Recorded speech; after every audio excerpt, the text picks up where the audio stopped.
Apocalipsis capítulo número 2. Amén. Vamos a leerlo desde el versículo número 12 hasta el versículo número 17, mi hermano. Todos juntos, por favor. Y escribe al ángel de la iglesia en Pérgamo, el que tiene la espada aguda de 2 filos, dice esto: yo conozco tus obras y donde moras, donde está el trono de Satanás, pero retienes mi nombre y no has negado mi fe, ni aun en los días en que Antipas, mi testigo fiel, fue muerto entre vosotros, donde mora Satanás.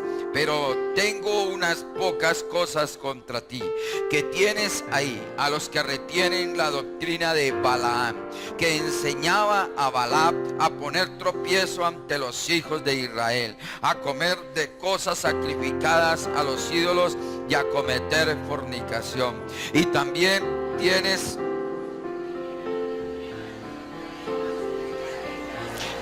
por tanto, arrepiéntete, pues, si no vendré a ti pronto y pelearé contra ellos con la espada de mi boca. El que tiene oído, oiga lo que el Espíritu dice a las iglesias. Al que venciere, daré a comer del maná escondido, y le daré una piedrecita blanca, y en la piedrecita escrito un nombre nuevo, el cual ninguno conoce, sino aquel que lo recibe.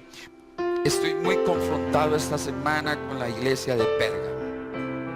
La iglesia de Esmirna está bien, la iglesia de Éfeso, ya vimos, todo tiene un proceso. Pero cuando nosotros miramos la iglesia de Pérgamo y nosotros sabemos quién es el que habló directamente, quién es el que está dirigiendo. Estamos hablando de las 7 cartas que el Señor Jesús envió a las 7 diferentes iglesias que están en Asia Menor, lo que es la parte de Turquía. Iglesias que fundó el apóstol Pablo. Usted tiene que tener esa reseña cuando usted lee el libro de Apocalipsis.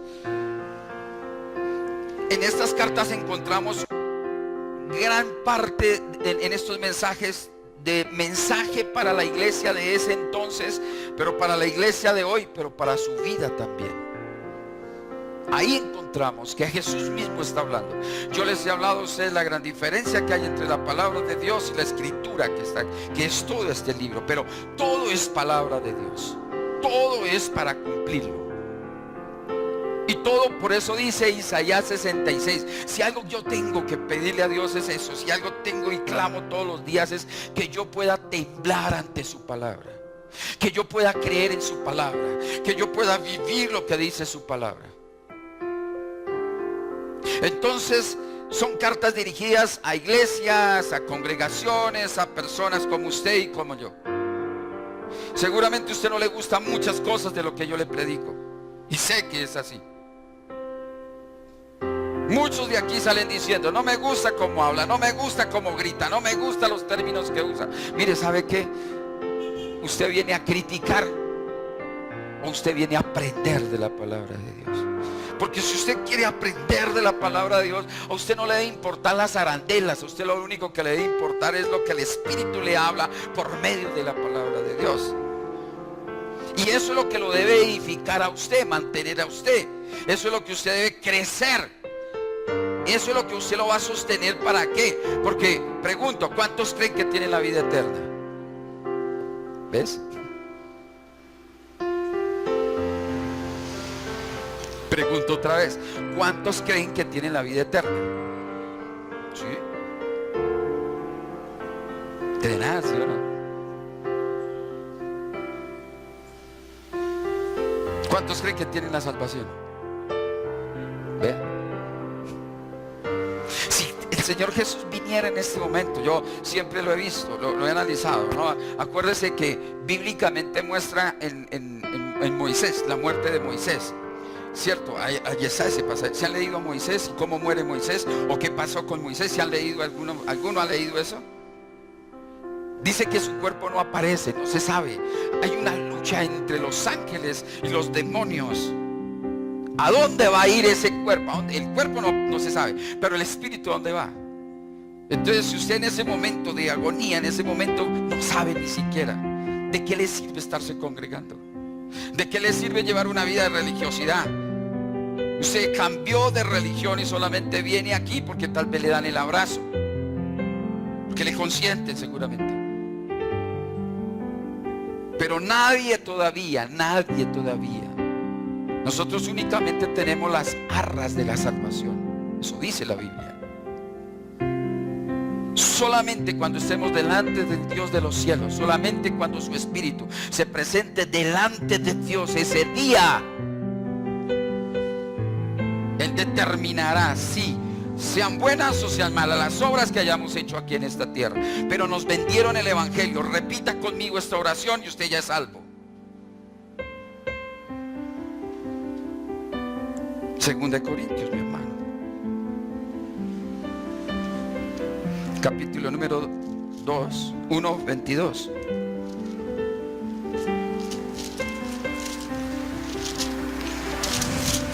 Segunda de Corintios 1, 22.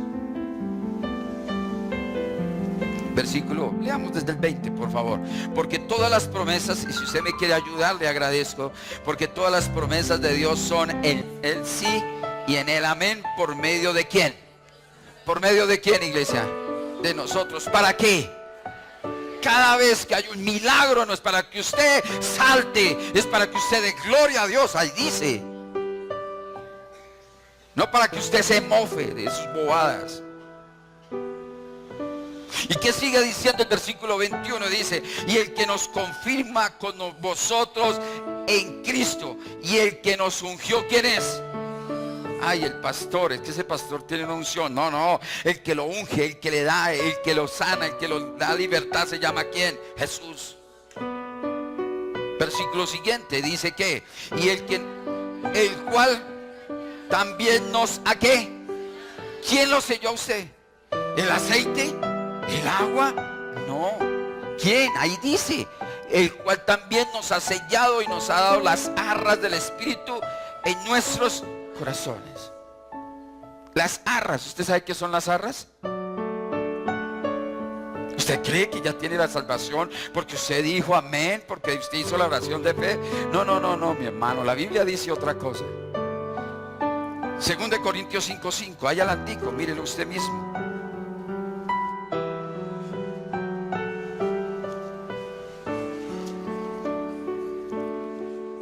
Dice, más el que nos hizo para esto mismo es Dios, quien nos ha dado ¿qué?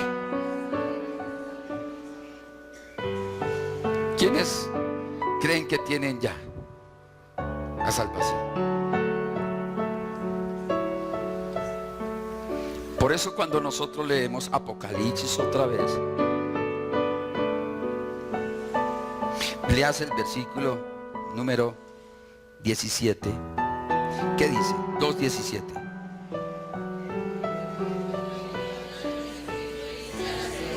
¿Al que qué? ¿Y qué dice allá abajo? ¿Al que qué? ¿Al que qué? Ah, bueno. Si usted mira todos, versículo 11 del 2, ¿qué dice? Lea la Biblia, lea la Biblia.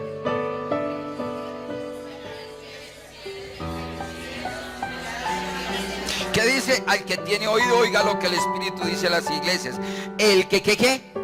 El que qué. ¿Qué dice el versículo número 7? Ahí vamos de para atrásito, ¿no? Dice, el que tiene oído, oiga lo que el Espíritu dice a las iglesias. ¿Al que qué?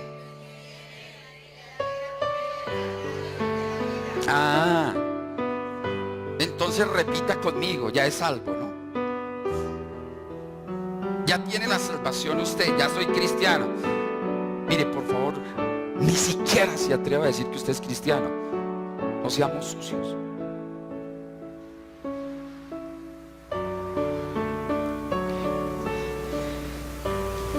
Para nosotros entender cuál es la voluntad de Dios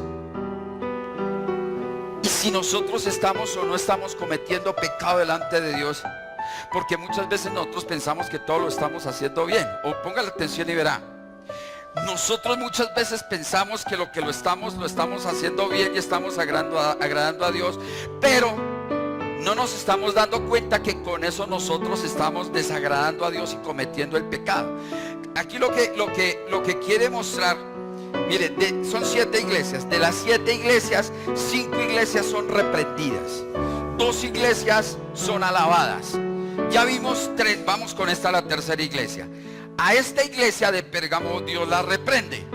Pero la que vimos anteriormente, que fue la de Esmirna, a la iglesia de Esmirna no la reprende, la alaba, ¿sí o no? ¿Por qué la alaba? ¿Por qué le da ese galardón? ¿Sabe por qué? Por el sufrimiento que ellos tienen por el evangelio. Porque ellos sufren la persecución del evangelio.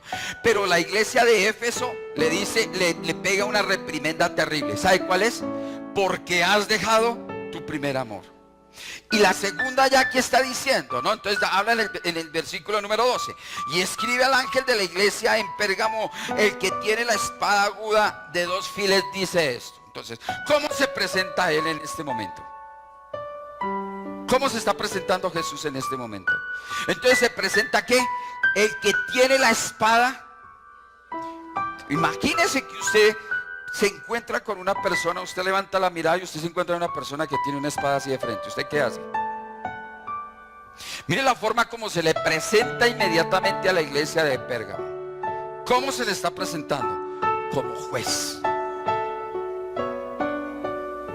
Inmediatamente, como para acabar, para terminar, para herir. De esa manera se presenta. Dice el versículo 13: yo conozco tus obras. Ahora, ¿le está dando qué? ¿Cierto? Lo está halagando, ¿sí o no? Yo conozco tus obras. Sé qué es lo que están haciendo. ¿Y dónde moras? O sea, sé el lugar donde usted está. Eso es lo que le está diciendo. ¿Dónde moras? ¿Dónde está el trono de Satanás? ¿Se acuerda lo que decía en Esmirna?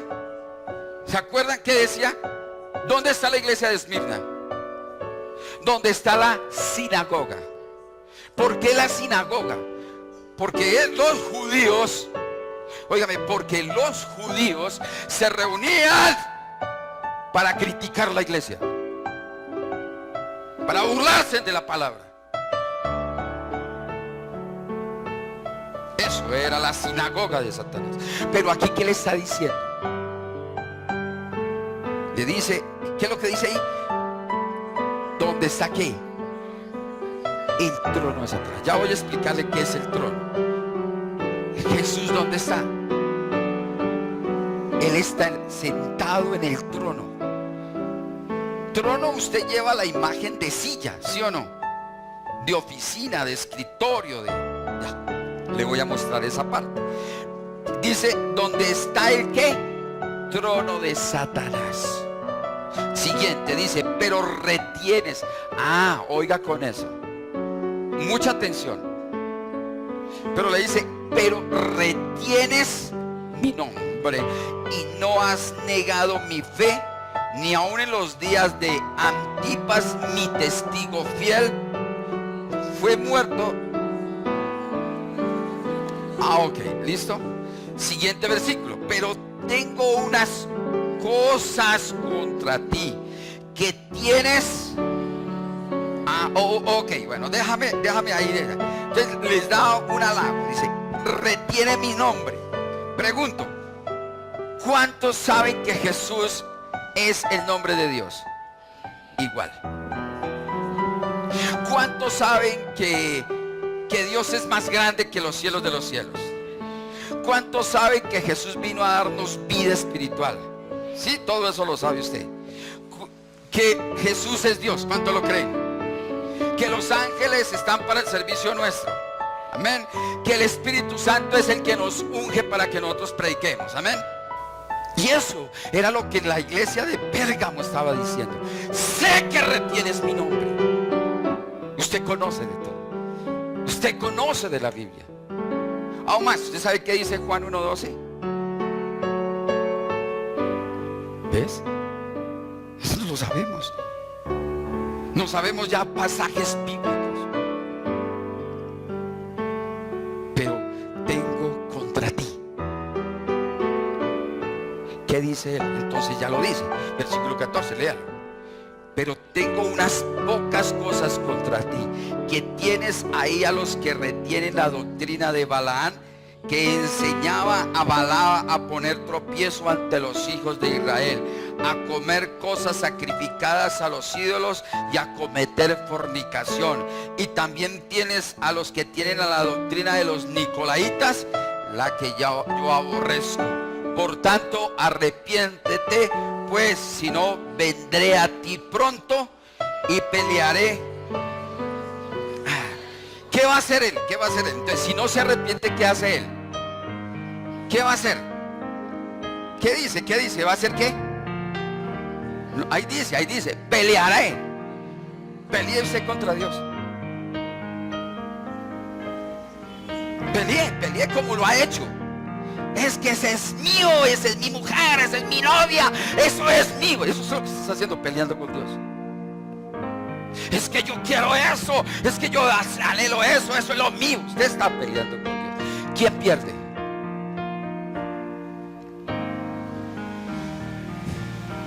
¿Quién pierde? ¿Sabe qué? Estoy haciendo nada más un recuento de todo, porque quiero explicar muy bien esa parte. ¿Sabe cómo se termina? ¿Sabe cómo termina usted o cómo termino yo? Si usted quiere pelear con Dios, hazlo. Yo no estoy de acuerdo, nos dijo un hombre estos días. ¿Qué tal si todo esto que habla la Biblia es mentira? Pero yo le pregunto, ¿qué tal si es verdad?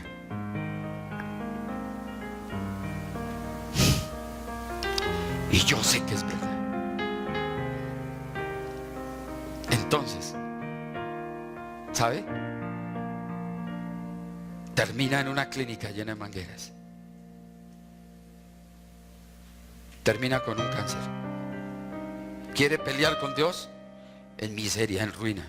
Su hogar destruido. ¿Quiere pelear con Dios? Pelee con Dios. Juegue con Dios. Juegue. Juegue. Búrlese de Dios, o burlémonos de Dios. No crea lo que dice la Biblia. Y está hablando, y aquí literalmente le está diciendo él de la fornicación. Literalmente está hablando de la suciedad, de la inmundicia. Esa era la doctrina de Balaam. ¿Usted quiere? Tal vez ahorita no pueda experimentar nada, pero tranquilo. Hay un diciembre. Y a ellos les llega su Nochebuena. Usted puede burlarse de la palabra. Yo me puedo burlar de la palabra todo lo que yo quiera. Y me puedo burlar de Dios todo lo que yo quiera. Pero si yo no tiemblo ante la palabra de Dios, y si la palabra de Dios me está hablando algo, y yo no me aparto, ¿por qué? Porque ¿qué hace la espada? Aparta, separa, corta lo bueno de lo malo, lo profano de lo puro. Eso hace la palabra de Dios. Eso era lo que sucedía en la iglesia de Pérgamo. ¿Quién está hablando aquí? Está hablando directamente a Jesús. Y le está diciendo a la iglesia acerca de él. Sino que él se presenta de qué manera. Como dice allá, tiene una espada aguda. ¿De qué? De dos filos. Porque Jesús se presenta de esta manera tan peculiar, ¿sí o no? Una manera tan no muy feliz como lo hizo lo anterior. ¿Por qué Jesús se presenta de una forma tremendamente tan espeluznante? ¿Por qué Jesús se presenta de una forma como tan ser temido?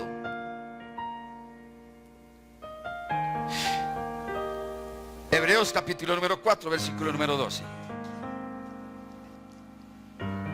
Dice, porque la palabra de Dios es ¿qué? Viva y eficaz, y más cortante que toda espada de dos filos, y penetra hasta partir el alma y el espíritu, las coyunturas, los tuétanos, y discierne los pensamientos y las intenciones del corazón. ¿Está hablando de qué? El autor está hablando de algo bien interesante. Lo que está diciendo el escritor es que la palabra de Jesús es palabra de juicio. Es decir, la palabra de Dios le está señalando a usted. Usted si le han dicho alguna vez, fue usted, si alguien le han dicho. Es lo mismo que el dedo de Dios está señalándole. Ahora está diciendo, porque la palabra de Dios es viva Si es viva algo que le dan a usted, es viva, dice. Si usted tiene algo vivo, produce en usted algo, ¿sí o no? Es supremamente diferente. Usted le regalan un pájaro, el pajarito está vivo, usted tiene que cuidarlo, ¿sí o no? Y va a molestar el pajarito, entonces le va a producir el sonido, va a hacer sus necesidades, usted tiene que estar ahí pendiente. La palabra de Dios es que viva. Ahora, que no lo acepte usted es otra cosa. Que usted no la viva es otra cosa. Pero ¿qué está diciendo? Que es viva. Sigue diciendo ahí, ¿y qué? Eficaz.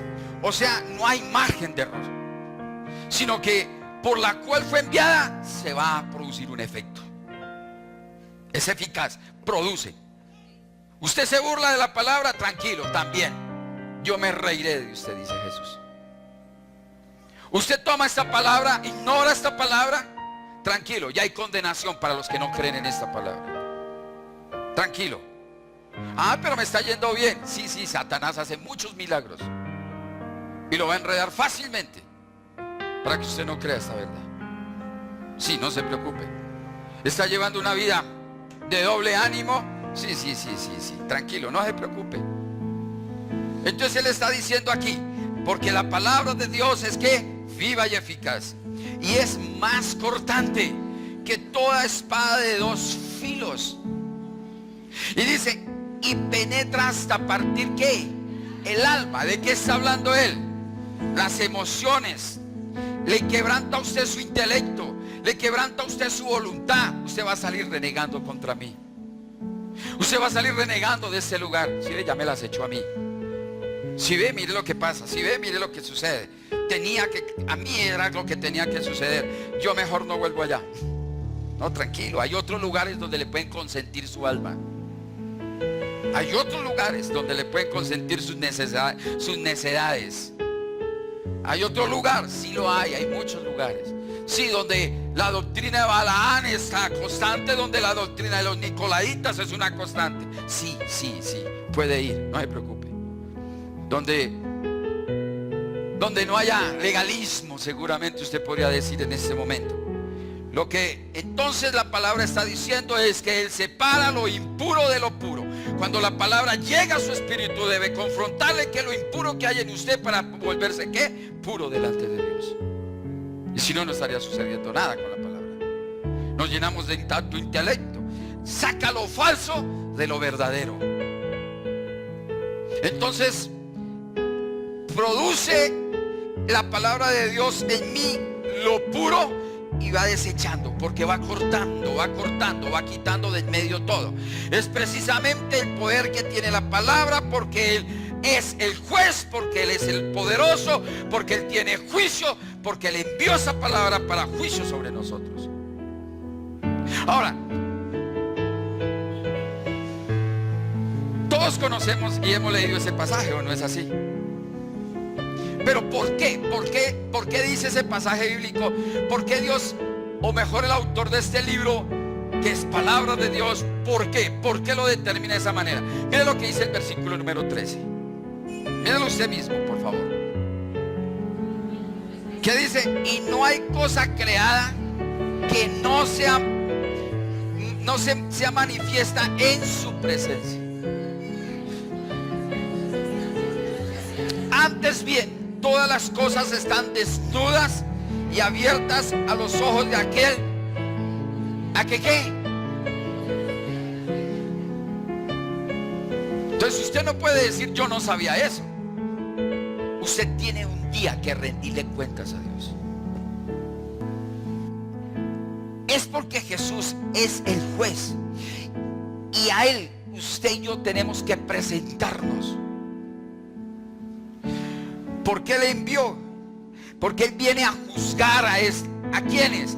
A quienes son sus hijos, a quienes les dio la palabra. ¿Usted cree que todo va a quedar así porque sí?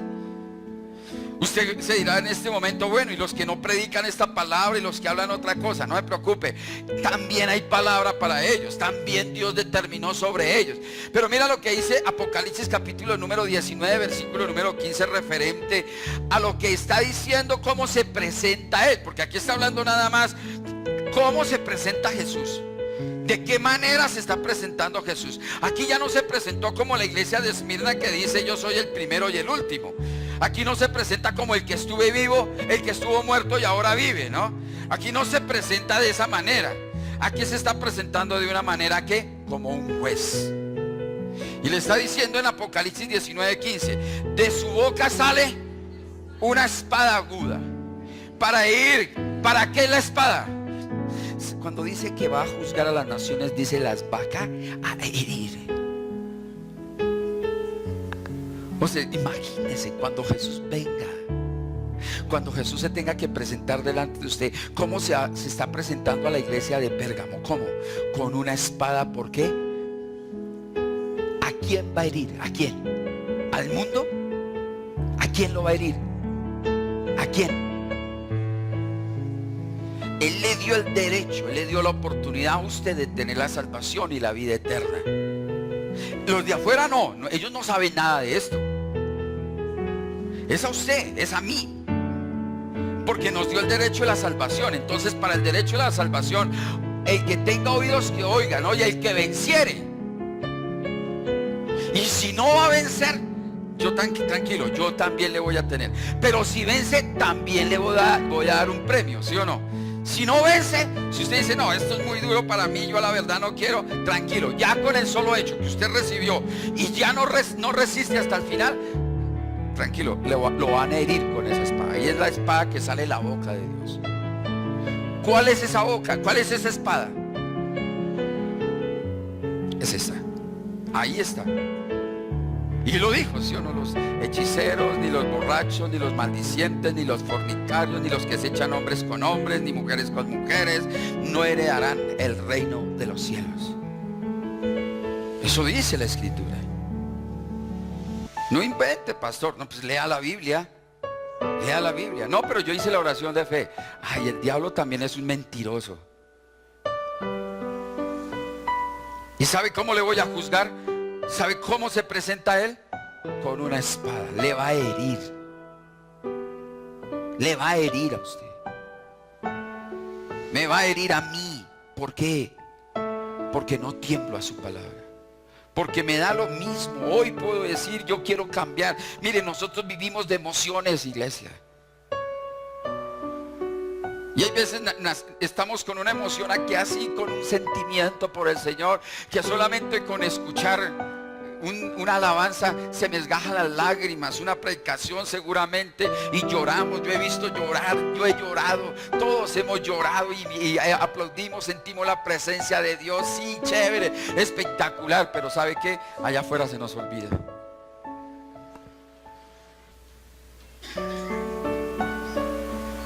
Se nos olvida que Dios es lento para la ira, pero su misericordia ha sido grande. Y sabe que hay algo que punza mi corazón constantemente, mi espíritu, es que Él está diciendo, yo no les he pagado conforme han sido sus hechos. Y un día Dios, es tan grande el amor de Dios, pero un día su misericordia es tan grande, que por salvarle su alma le tiene que hacer algo. Imagínense, le puede tocar su hijo. No, pero yo quiero lo mío. Le va a tocar seguramente su piel, su finanza, seguramente le va a decir, como le dijo en Job capítulo 1, ¿sí o no? Suéltelo, haga con él lo que quiera, pero cuidado, no me le toque el espíritu. ¿Usted qué está esperando? ¿Seguirse burlando de Dios?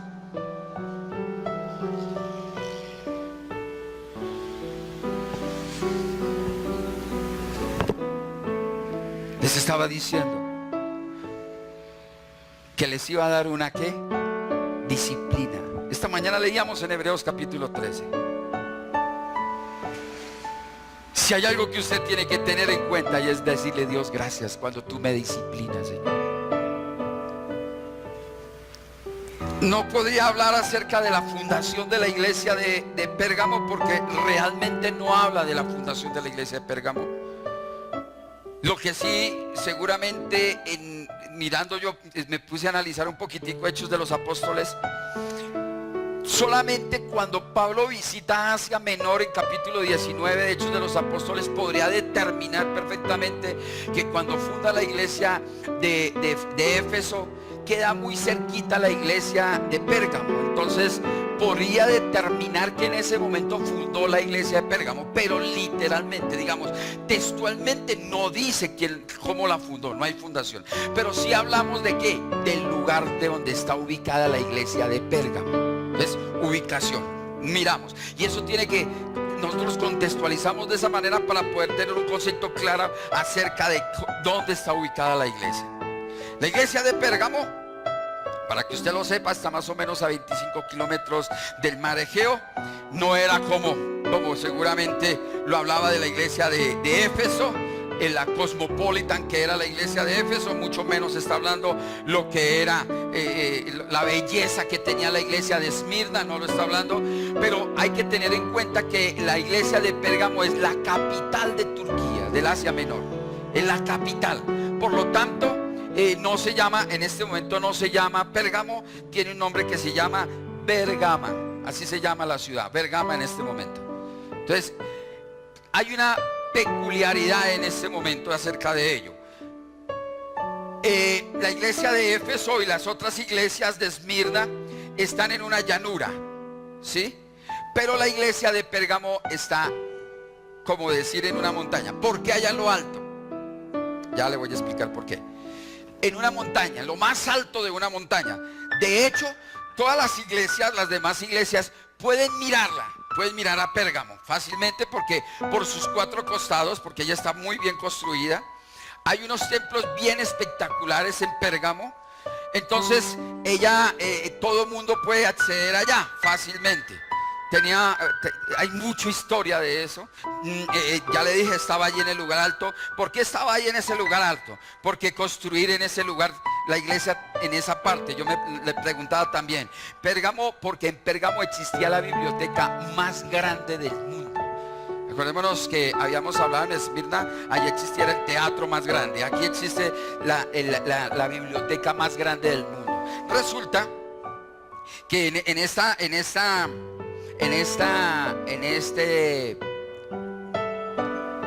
este lugar, en esta biblioteca, estaban habían unos pergaminos, habían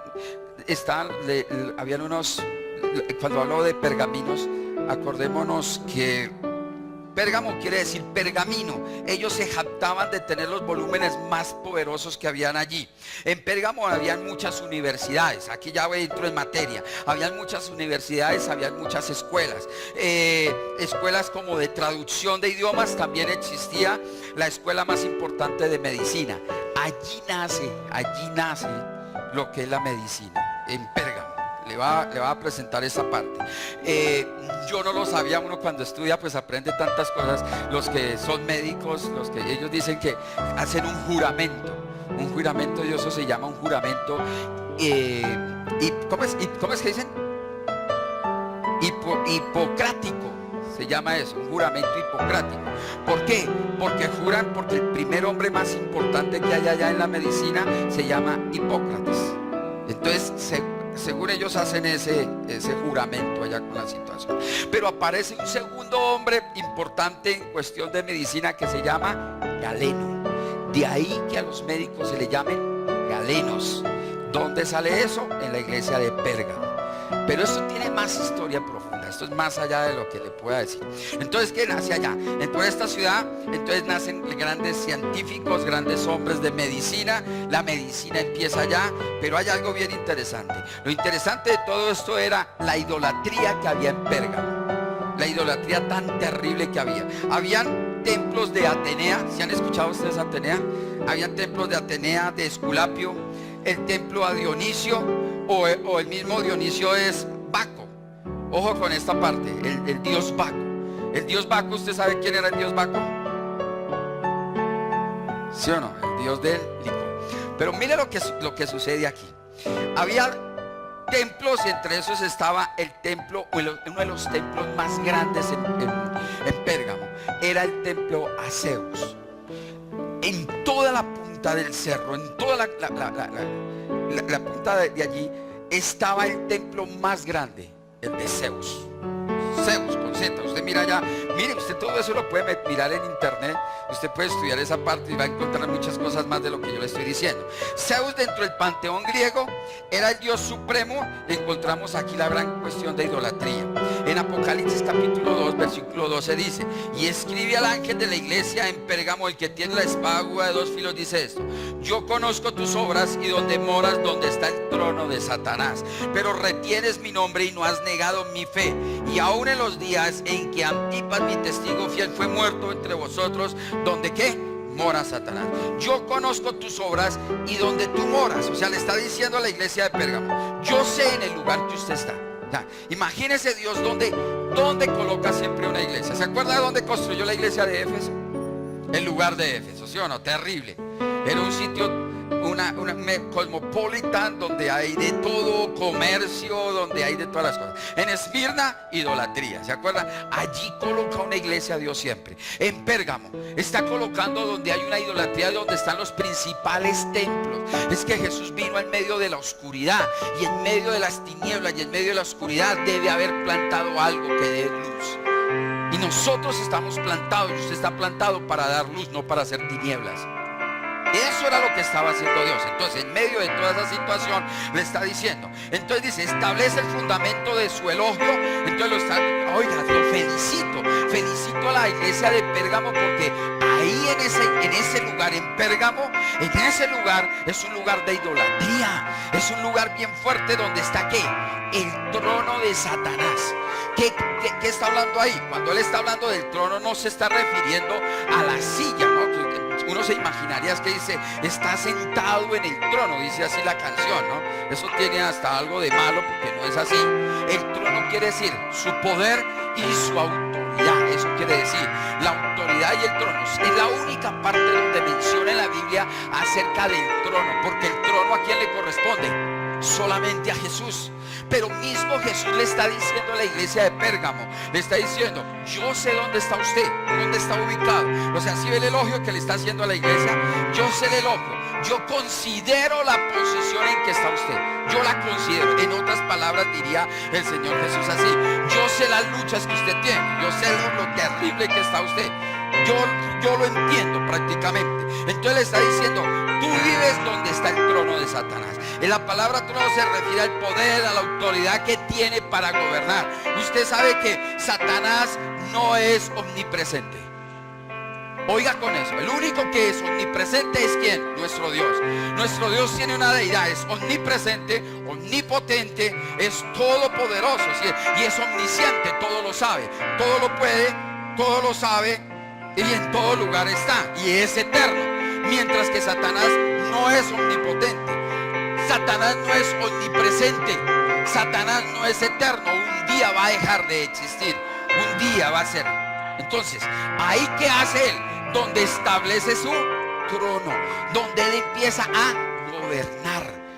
Acordémonos que es diferente a lo que veíamos en la iglesia de Esmirna, ¿no? En la iglesia de Esmirna dice la sinagoga, es el lugar donde se reunían los judíos. Pero aquí está hablando del trono. ¿Cuál es el trono? La posición y la autoridad que tenía ese lugar. ¿Por qué hablaba de ese trono? Han hablado del trono de Satanás. Él está hablando acerca de eso. Pérgamo no era en cualquier lugar, era una ciudad muy especial, porque en ese lugar lo determinaba, quien gobernaba en ese momento era Satanás, el trono, el lugar de él. Entonces Jesús lo dice, ¿por qué? Porque él menciona que es el trono de Satanás. Número uno, yo lo saco así como por hipótesis, porque allí está el templo de Zeus. En el templo de Zeus, dentro de la cultura griega, Zeus es el dios más grande. A él lo llaman el dios supremo. Oiga con esa parte. A Zeus le llaman el dios supremo. ¿Quién es el dios supremo? Pregunto, ¿quién es el dios supremo? Jesús, no tenga miedo de decirlo. El único Dios supremo es Jesús. Entonces, ¿qué era lo que estaba haciendo en Pérgamo? ¿Qué era lo que estaba sucediendo? Todos aquellos que se reunían, y todos los de Pérgamo, igual de Asia Menor, consideraban a Zeus el Dios supremo. O sea, le estaban robando la gloria a nuestro Dios. Entonces, la ira de Dios empieza por ahí. Nadie se puede robar la gloria de él, nadie. Nadie. Por eso dice que él no recibe testimonio de alguno. Solamente recibe testimonio por el Espíritu. Es que conocer más allá es lo que necesita. ¿A quién le corresponde ese título de supremo? Solamente a Jesús. Solamente a él. Entonces, vamos a ver lo que sucede. O sea que cuando la gente decía el Dios supremo, estaban diciendo que Satanás era el Dios de ellos. Eso es lo que estaba haciendo. Entonces, yo lo declaro como hipótesis, ¿no? Porque literalmente no lo podría mostrar aquí en la escritura. Yo lo que estoy mostrando aquí es la forma por qué él tiene que decir allá. ¿Por qué se tiene mejor que presentar como el Dios juez, con el Dios de la espada, con el Dios que va a herir, con el Dios como que él siempre nos han presentado como el Dios que allá afuera habla, ¿sí? En el Antiguo Testamento? Entonces, el trono de Satanás estaba ahí. ¿Por qué? Por esa misma posición.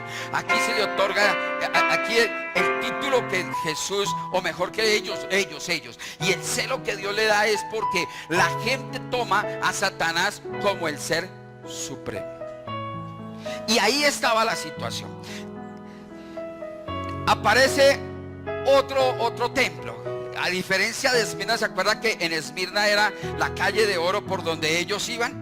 Entonces, aquí a diferencia de Esmirna, aquí hay otro templo y son templos muy fuertes, muy poderosos. Aparece el dios Dionisio o dios Baco. Este es más curioso todavía. Este dios Dionisio o dios Baco, ellos asumían que es lo que hoy día terriblemente le llaman a él el dios libertador. Oiga con eso, el dios libertador. Entonces, ¿qué hacían ellos? Como era el dios que los liberaba, perdóname, y obviamente Satanás hace milagros, usted lo sabe. Yo lo logré experimentar y muchos años experimenté, y hoy día lo experimento. Y los músicos pueden dar razón de eso, sobre todo los bateristas, son los que más mueven. ¿Qué sucede esto? Resulta que a este dios Baco es el dios del licor, dios del trago, del vino. Entonces, ¿ellos qué hacían? Resulta que ellos porque ellos rendían culto también en medio de la iglesia. Entonces ellos tocaban los instrumentos, y entre más tocaban los instrumentos, ¿se han visto a los rockeros? ¿Usted sabe por qué los rockeros se dejan el cabello largo? Porque ellos tienen que hacer esto. Entonces empieza a dar vueltas y toda la cuestión, ¿sí? Y entre más el sonido más, por eso la alabanza, entre más daba, entonces ellos, por eso Marcos Witt canta eso, remolineando, y entre más daba vueltas y más gritaban y más, la gente se emborrachecía. Cuando ellos caen, ¿cierto? Por el efecto de la música, por mover la emoción, entonces ellos eran libres. Se han visto, esto no es caso parecido, esto es una realidad en la iglesia. Aparecían, entonces ya ¿qué hacen ellos? La iglesia hoy, y sobre todo estas mega iglesias, es lo que hacen eso. Nos encontramos con una pastora, ¿qué más? ¿Cómo van? Y sus hijos, ¿cómo van? Bien, mi chinita está en las danzas, en el ministerio de danzas. ¿Qué produce el ministerio de danza? Emoción para la demás gente, ¿sí o no? Entonces todos empiezan ahí con no sé cuántas y no sé dónde, y entre más le dé, entre más sea, porque ya la música, la alabanza ya no es para Dios, la alabanza ya es mundana, ya se metió lo mundano a la iglesia. Entonces ya le metieron vallenato, le metieron salsa, le metieron merengue, le metieron todo. Entonces metámosle esta noche de vigilia, metámosle una fuerte alabanza. Entonces hacen sonar los platos, entre más suene la gente más se alborota, y dése cuenta que aún más ya hay música cristiana satánica, música cristiana de rock, música cristiana de todas las que usted quiera, ¿no? Y ellos ya hacen hasta lo mismo, y entre más le dé, más entran. Eso se llama el Dios de éxtasis. Y entonces hay una manifestación en ese Dios éxtasis. ¿Cuál es? Entonces empiezan y uno le da como miedo. De pronto salen como helicópteros volándolos y empiezan a moverse y empiezan a agitarse de una manera terrible. Sí, estas personas en medio del culto no hacían esta manifestación, no eran libres, no había libertad en ellos. Entonces la única manera para que hubiese libertad en ellos, lo que tenían que hacer era darle vino, los emborrachecían. Era honor al dios Baco. Ocurrían unos milagros, por lo cual adoraban a ese Dios, ¿cierto? A ese Dios Baco, que entraban en ese momento de éxtasis, y entonces en ese momento se suponía que la persona era libre, y empezaban a adorar a ese Dios vago. Le hacían honor. Entonces era el Dios de la libertad. Era el Dios que los hacía libres, el Dios libertador. Entonces, pregunto, ¿Dios tenía razón para presentarse de esa manera? Porque estaban involucrando las cosas mundanas en su iglesia, porque estaban haciendo toda la mundanalidad y estaban permitiendo. Yo conozco, ya les decía la vez pasada, conozco iglesias aquí en Bogotá, conozco algunas iglesias donde dentro de los mismos, usted puede tener relaciones sexuales dentro de los mismos de la iglesia. Pueden beber dentro de los mismos de la iglesia, pero si usted es cristiano, pero usted es de esta iglesia, pero usted es de la Filadelfia, no, con usted sí es pecado beber. Lo sé por experiencia que es así. Entre ellos mismos pueden hacer sus rumbas, entre ellos mismos pueden hacer sus cosas. ¿Por qué? ¿Por qué? Metieron la mundanalidad a la iglesia. Ya aceptan que se viva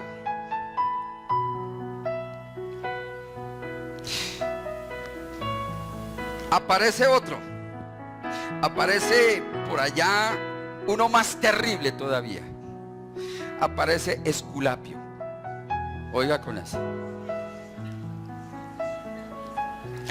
Esculapio. A él le otorgan el título el que salva. Entonces ahí viene, ¿no? ¿Será que Dios no está con ira?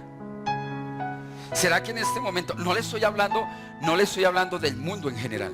Porque si usted se detiene en este momento, en Tunja hay un Dios que hace milagros. De Chinquinquirá hay una diosa que hace milagros. Aquí nomás en Bogotá, usted va aquí por la 34, ahí hay un Dios que hace milagros. Va a Monserrate, hay otro Dios que dos hacen milagros, ¿sí o no? Usted va el 20 de julio, hay otro demonio que hace milagros. Entonces, no estoy hablando de ellos, estoy hablando de la iglesia, dentro de la iglesia.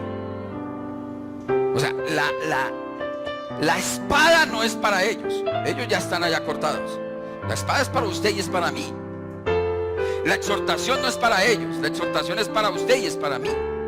O sea, olvide usted, ay, si esto lo escuchara tal. No, es que eso es para usted. De mal a los que no vinieron. Eso es problema de ellos. Que sigan en su mundanalidad. El Señor mañana les va a decir, venga. Ahora, ¿qué diferencia habría en el que no vino y escuchó esta prédica? ¿Sí o no? Que no ha entendido eso. A usted que la escucha y no cumple. Igual. Usted puede, usted determina. Jesús dijo de otra manera, escoja pues. Hoy tengo en su vida la bendición o la maldición. Escójala. Hoy pongo delante de usted para que usted camine rectamente o para que usted se pare. Ese es su problema. ¿Usted quiere seguir en su mundanalidad? ¿Usted quiere seguir en la misma situación? Es su problema. Yo aquí yo hago lo de Pilato, ¿sí o no? Señor, yo los entrego y cada uno rinde cuentas ante Dios. Pero si dentro de ese proceso tiene que entrar en disciplina que nos corresponde a nosotros, wow. ¿Qué era en ellos? ¿Se acuerda lo que le sucedía a la iglesia de Esmirna? Inmediatamente, pero tengo contra ti, que eso lo hablaré después, tengo contra ti que permites la doctrina de Balaam. Si yo me entero que usted está predicando alguna cosa, si yo me entero que usted está haciendo cualquier cosa, la posición de la iglesia, nuestra posición es llamarle. Eso dice Mateo, es llamarle. Si no, fuera, fuera, sucio, ya no más, no lo quiero más. Ya no más, hasta luego, te vi. Usted se tiene que salir de la iglesia. Ese es el derecho bíblico. Ese es el derecho. No, pero pobrecito, es que está conociendo. Ya no, ya conoció. Ya el espíritu de vida del Espíritu Santo está en él. Ahora tiene que producir, ¿no? Ahora se tiene que sostener. ¿Es por quién? Porque busca a Jesús. No porque busca hombre alguno. ¿O sí? ¿El hombre lo sostiene? ¿La iglesia lo sostiene? No. ¿El pastor lo sostiene? No. ¿Quién es usted o quién soy yo para sostener a una persona? Nadie. El único que lo sostiene a usted y el único que me sostiene a mí, mire, no haga lo de Baco, no lo haga lo de Esculapio, no lo haga lo de Zeus. Es que adoraban a ese hombre porque lo sostenía y les daba. Aquí la dependencia es total de Dios. No hay nada más. ¿Qué sucedía con este Esculapio? Entonces ahí entramos. Esculapio es el dios de la serpiente. Tiene que ver, ¿no? Ya les dije, nacen los galenos allí. Los galenos es en Pérgamo. Ya sabemos que aparece este hombre, hacen su situación, aparecen los mejores galenos, la medicina aparece allí en la iglesia de Pérgamo, o en la ciudad de Pérgamo, mejor la ciudad de Pérgamo, ¿cierto? Entonces, aparece este Esculapio, a él le otorgan lo que es la serpiente. ¿Cómo hace este hombre? Este es más curioso todavía. A él lo llaman el Salvador. Si una persona estaba enferma, oiga con eso, si una persona estaba enferma, el hombre tenía más de 200 serpientes, obviamente no venenosas. Entonces, si una persona iba enferma, la persona tenía que acostarse en el piso. Oiga, pastor, ¿usted dónde saca todo eso? Ay, lean. Yo les estoy resumiendo un poco de cosas que uno aprende en historia de la iglesia. Entonces, ellos se acostaban en el piso. Si una serpiente de esas se paseaba por todo su cuerpo, esa persona era salva. Obviamente era sana, pero inmediatamente era salva de la muerte. ¿Sí? Era sana de la enfermedad. Satanás hace milagros. Usted lo sabe muy bien, ¿no? Inmediatamente esa persona era salva. Ah, ¿era el Dios qué? ¿Ustedes se han dado cuenta que en todos los signos de la medicina hay dos serpientes enroscadas? Una a cada lado. De ahí sale lo que es el logo de lo que es la medicina. De ahí. En la ciudad de Pérgamo, estamos hablando más o menos 25 años después de Cristo. Estamos hablando ahí. Entonces, todo tiene su fundamento. Ah, ¿qué le estaban otorgando a este Esculapio? La salvación. ¿A quién le corresponde la salvación? ¿La salvación viene por una serpiente o la salvación viene porque el Espíritu de Dios entra en una persona?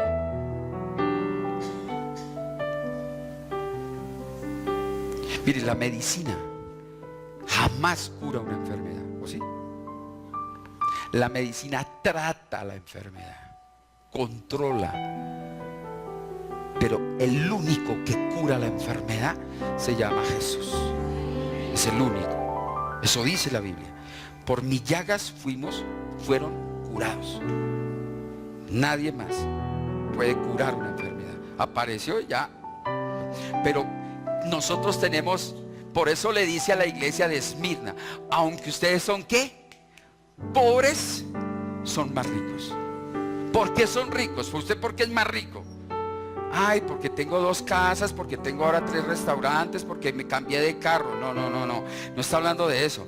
Porque lo tiene al que es el dueño de todo, de la vida. Él se llama ¿quién?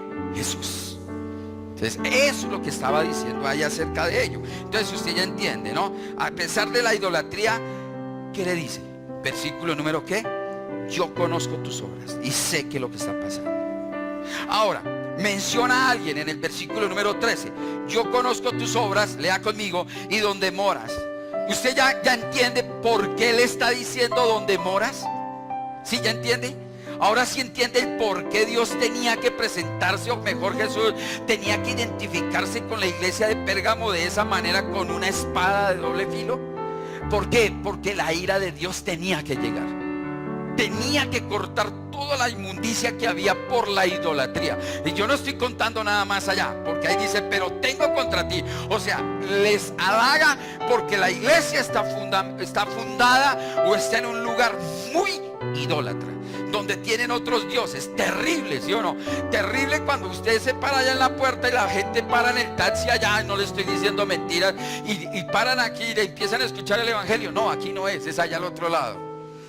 Porque están buscando nada más el favor, el milagro. Entonces no les importa el Dios que sea, no les importa el brujo que sea, no les interesa. Lo único que les interesa es que el beneficio propio, recibir lo que yo necesito. Si en este lugar no lo recibo, me voy para otro lugar.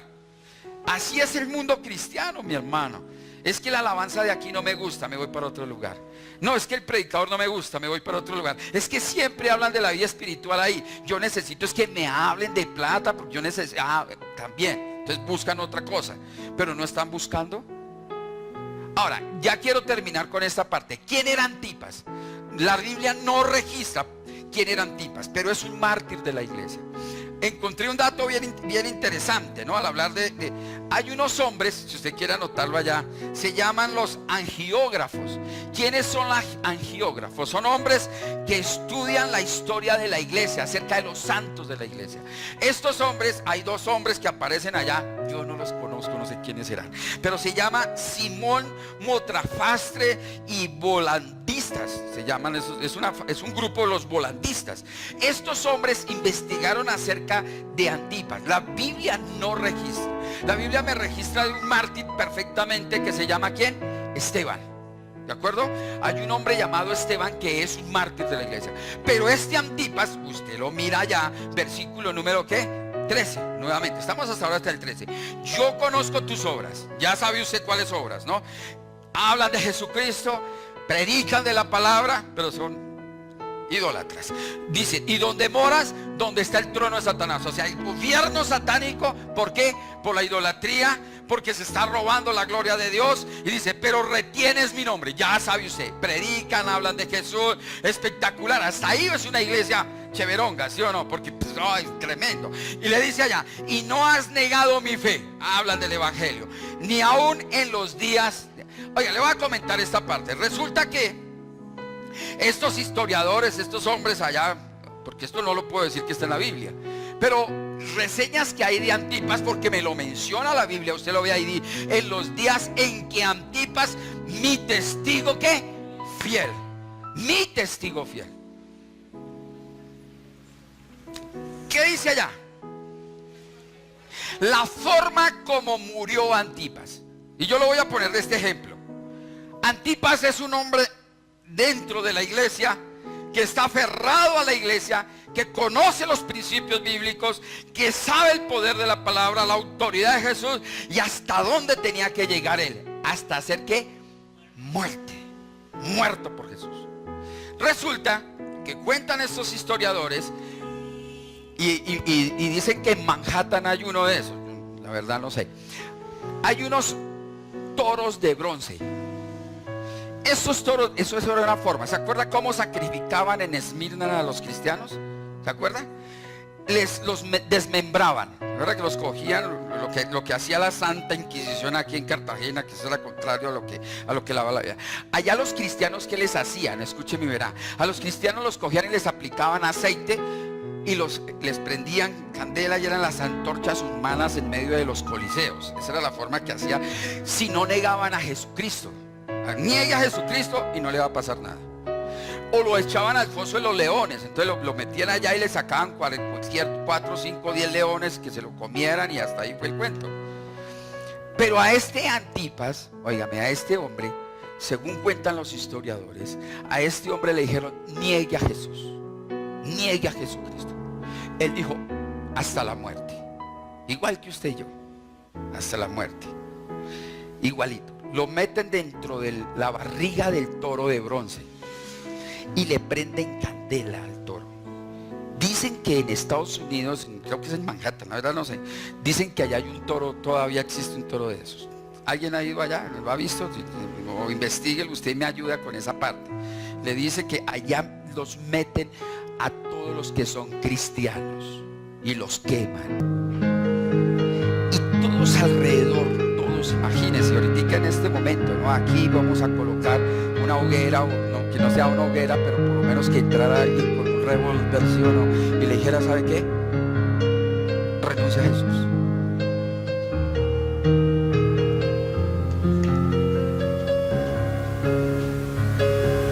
Yo traje una escopeta aquí, mañana en City TV es el primer instante. Renuncia a Jesús. ¿Cuántos son capaces de decir dispare? No lo haga, por favor. Si yo no creo en Jesús. Si yo cuento hasta 3. 1. Voy en 3, no, en 2 y medio voy. ¿Cuántos? Digo, ¿cuántos se quedarían o nos quedaríamos?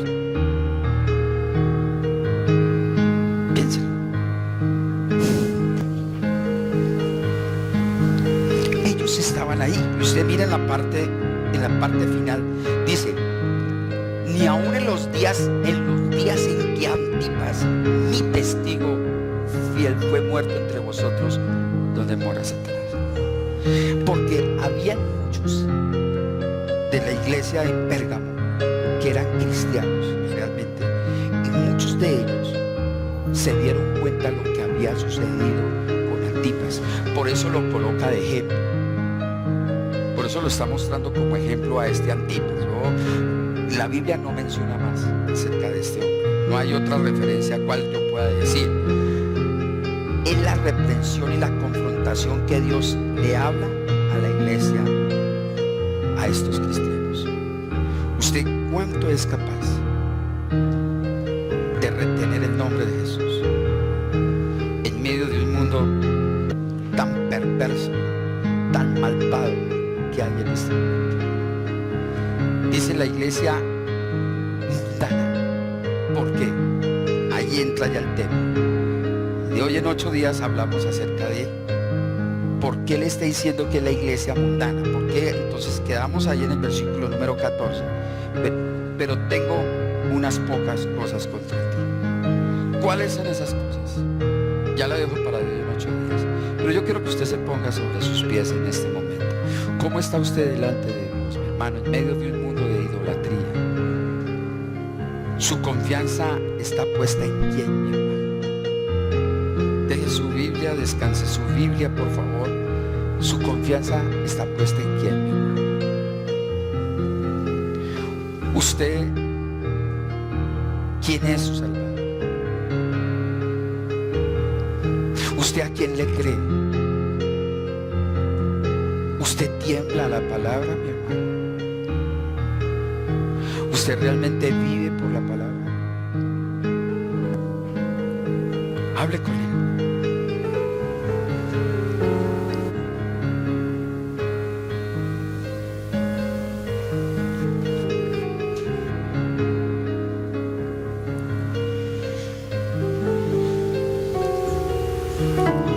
¿Será que Jesús puede decir lo mismo de usted como se presentó a la iglesia de Pérgamo?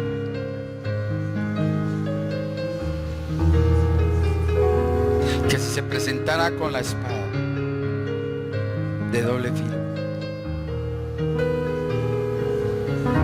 usted no va a ser herido porque usted está haciendo las cosas rectas delante de Dios. Yo pienso que esta semana es una semana para considerar delante de Dios, para analizar nuestras vidas delante de Él. ¿Quién es su Salvador, mi hermano? ¿Quién es su sanador? ¿Quién es su libertador? ¿Quién es el que puede sanar sus heridas?